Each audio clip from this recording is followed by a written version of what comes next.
এটিই গাজা, এবং বিশ্বজুড়ে কোটি কোটি মানুষের কাছে এটি আমাদের সম্মিলিত মানবতার এক গভীর সংকটের প্রতীক হয়ে উঠেছে। প্রতিটি দিন হাজার হাজার নিরীহ মানুষ, যাদের মধ্যে একটি বিশাল অংশ নারী ও শিশু, মৃত্যুর মুখোমুখি হচ্ছে। শুধু আকাশ থেকে পড়া বোমার কারণে নয়, বরং নীরব ঘাতকের মতো ক্ষুধা, বিশুদ্ধ জলের অভাব এবং ভেঙে পড়া চিকিৎসা পরিষেবা। এটি কোনো দূরবর্তী সংঘাত নয়, এটি একটি মানবিক বিপর্যয় যা আমাদের চোখের সামনে ঘটছে। আর এটি আমাদের একটি প্রশ্নের মুখোমুখি দাঁড় করিয়ে দিচ্ছে, এখানে আমাদের ভূমিকা কি এবং আমাদের দায়িত্ব কতটুকু। যখন সারা বিশ্ব মুখ ফিরিয়ে নেয়, তখন কি আমাদের কিছু করার কর্তব্য নেই? গাজার পরিস্থিতি এখন আর শুধু একটি আঞ্চলিক সংঘাত নয়, এটি মানবতা বনাম নিপীড়নের এক নীরব লড়াইয়ে পরিণত হয়েছে। জাতিসংঘ, আন্তর্জাতিক মানবাধিকার সংস্থা এবং বিশ্বজুড়ে নাগরিক সমাজ চলমান ঘটনাকে মানবিক বিপর্যয় হিসেবে আখ্যায়িত করেছে। শিক্ষা প্রতিষ্ঠান ধ্বংস করা, হাসপাতালকে লক্ষ্যবস্তু বানানো, জীবন রক্ষাকারী ত্রাণ ইচ্ছাকৃত আটকে রাখা, এগুলি শুধু যুদ্ধের কৌশল নয়, এগুলো আন্তর্জাতিক আইনের গুরুতর লঙ্ঘন। আর এটি আমাদের প্রশ্ন করতে বাধ্য করে, বিশ্ব আর কতদিন চোখ বন্ধ করে রাখবে?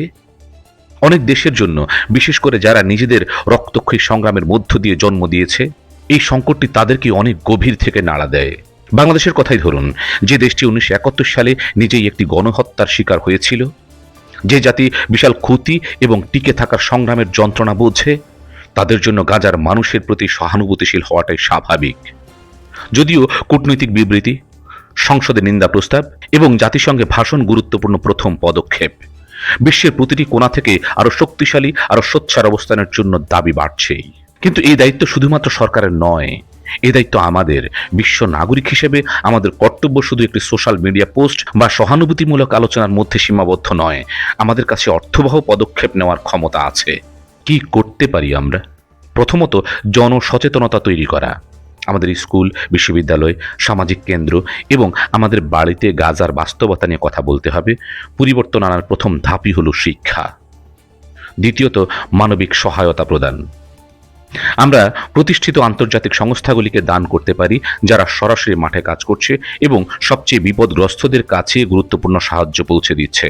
প্রতিটি অনুদান, তা যত ছোটই হোক না কেন, এটি একটি জীবন রক্ষা করতে সহায়তা করে।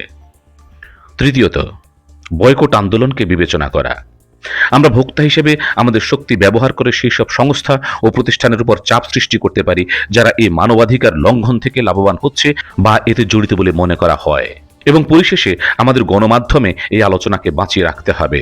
আমাদের স্থানীয় এবং আন্তর্জাতিক গণমাধ্যমে নিজেদের কণ্ঠস্বর আরো জোরালো করতে হবে, যাতে নির্যাতিতদের গল্প শোনা যায় এবং এই নিপীড়নের ইতিহাস যেন ধামাচাপা পড়ে না যায়। যখন গাজায় ধ্বংসস্তূপের নিচে চাপা পড়ে একটি শিশু মারা যায়, তখন সেই মৃত্যু শুধু একটি পরিবার বা একটি রাষ্ট্রের ক্ষতি নয়, এটি সমগ্র মানব জাতির ব্যর্থতা। আর এই ধরনের অবিচারের সামনে যদি আমরা নীরব থাকি, তাহলে আমাদের নীরবতা এই অন্যায়ের অংশ হয়ে দাঁড়ায়। এই মুহূর্তে আমাদের মনুষ্যত্ব এক কঠিন পরীক্ষার মুখোমুখি। গাজার সংকট কোনো একটি ধর্ম, অঞ্চল বা জাতিগোষ্ঠীর সমস্যা নয়, এটি প্রত্যেকটি মানুষের সমস্যা, যিনি মানবিক মর্যাদায় বিশ্বাস করেন। একটি কণ্ঠস্বর হয়তো সামান্য, প্রায় নগণ্য মনে হতে পারে, কিন্তু যখন ঢাকা থেকে লন্ডন, কেপটাউন থেকে সাও পাওলো পর্যন্ত লক্ষ লক্ষ কণ্ঠস্বর একসাথে গর্জে ওঠে, তখন তার শুধু কণ্ঠস্বর থাকে না, তা একটি আন্দোলনে পরিণত হয়, পরিবর্তনের এক শক্তিশালী অদম্য শক্তি হিসেবে আবির্ভূত হয়। Subscribe now for daily news and updates.